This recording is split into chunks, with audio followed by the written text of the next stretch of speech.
नमस्कार, बहुत बहुत स्वागत है आप सभी का द न्यूज़ टुडे में और मैं हूं आपके साथ गोविंद पाटीदार। हाल ही में अमेरिका के टेक्सास में एक एलिमेंट्री स्कूल में एक 18 वर्षीय लड़के द्वारा अंधाधुंध फायरिंग की गई थी, जिसमें 19 स्कूली बच्चों समेत 21 लोगों की मौत हो गई। अब इस घटना के बाद राष्ट्रपति जो बाइडेन ने बंदूक लॉबी पर भड़कते हुए कहा कि इस लॉबी के खिलाफ खड़े होने का वक्त आ गया है। आपको बता दें कि अमेरिका में गन फायरिंग की घटनाएं पिछले कुछ वर्षों में तेजी से बढ़ी है। इसकी वजह है वहां के गन कल्चर को माना जाना, क्योंकि अमेरिका में गन खरीदना बहुत आसान है और यह दुनिया के सभी देशों की तुलना में आसान है। साथ ही एक रिपोर्ट कहती है कि दुनिया में सबसे ज्यादा सिविल गन्स अमेरिका में ही है। ऐसे में आइए समझते हैं कि क्या है वहां का गन कल्चर और उसका इतिहास। अक्सर ऐसा होता है कि इतिहास में बनाए गए कानून वर्तमान और भविष्य के लिए घातक साबित हो जाते हैं। अमेरिका में जो गन कल्चर है वो कुछ साल पुराना नहीं है। 1791 में संविधान के दूसरे संशोधन के तहत अमेरिका के नागरिकों को गन रखने का अधिकार दिया गया। आखिर क्यों दिया गया यह अधिकार? वह इसलिए कि अमेरिका में इस कल्चर की तब शुरुआत हुई थी जब वहां अंग्रेजों का शासन था। उस समय वहां स्थायी सिक्योरिटी फोर्स नहीं थी, इसलिए लोगों को अपनी और परिवार की सुरक्षा के लिए हथियार रखने का अधिकार दिया गया। लेकिन अमेरिका का यह कानून आज भी जारी है। अमेरिका में जिस गन कल्चर की अभी मैं बात कर रहा हूँ वह दुनिया में सबसे ज्यादा कुख्यात माना जाता है। यहाँ बंदूक खरीदना सब्जी, पानी और राशन खरीदने जितना आसान है। मीडिया रिपोर्ट्स के अनुसार अमेरिका में सैकड़ों ऐसे स्टोर, शॉपिंग आउटलेट और छोटी छोटी दुकानें हैं जहाँ बंदूकें बेची और खरीदी जाती है। पूरे अमेरिका में हर वीकेंड पर बंदूकों की प्रदर्शनी लगती है। वहाँ बंदूकें वॉलमार्ट जैसी बड़ी बड़ी कंपनियों के स्टोर से लेकर छोटी छोटी दुकानों पर भी बिकती है। यानी कि यूएस में कोई भी आम आदमी आसानी से बंदूक खरीद सकता है।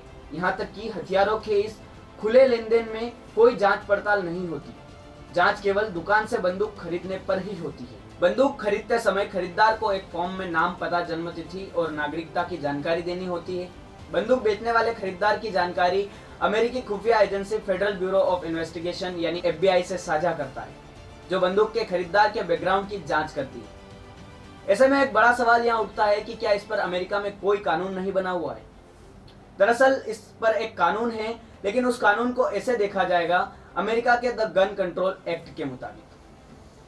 वहां का GCA, इस GCA के मुताबिक कोई भी राइफल या हथियार खरीदने के लिए न्यूनतम उम्र 18 साल और हथियारों जैसे हैंडगन खरीदने की न्यूनतम उम्र 21 साल होनी चाहिए।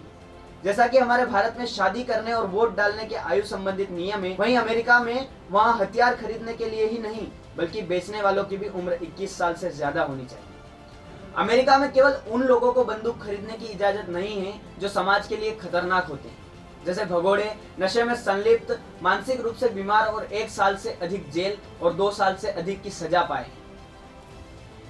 वहीं एक रिपोर्ट के मुताबिक अमेरिका में पिछले 50 वर्षों में 15 लाख से ज्यादा मौतें हुई। वहीं चौंकाने वाला तथ्य ये भी है कि अमेरिका की जितनी आबादी है उससे ज्यादा सिविलियन गन है। रिपोर्ट के मुताबिक 2002 से 2011 के बीच अमेरिका में बंदूक कल्चर की वजह से हर साल करीब 11,000 लोगों ने अपनी जान गंवाई। CNN की एक रिपोर्ट के मुताबिक अमेरिका बंदूक की वजह से होने वाले लोगों की हत्याओं के मामले में दुनिया में सबसे आगे है। 2019 में अमेरिका में बंदूक से हर 1 लाख लोगों में करीब 4 लोगों की हत्याएं हुई। यह अन्य विकसित देशों की तुलना में 18 गुना ज्यादा है। बंदूक से होने वाली प्रति व्यक्ति मौतों के मामले में भी अमेरिका सबसे आगे है। इस मामले में अमेरिका में कनाडा से 8 गुना ज्यादा, यूरोपियन यूनियन से 22 गुना और ऑस्ट्रेलिया से 23 गुना ज्यादा मौतें हुई। CDC के मुताबिक 2020 में अमेरिका में बंदूक से संबंधित इंजरी में 45,222 लोगों की मौत हुई। 2019 में इन्हीं मौतों का आंकड़ा 38,355 था। विश्व भर में इस गन कल्चर पर चर्चा हो रही है। मानव अधिकारों से लेकर मौलिक अधिकारों तक इस पर बहस और तीखी प्रक्रिया दुनिया भर से आ रही है। देखते रहिए द न्यूज़ टुडे। धन्यवाद।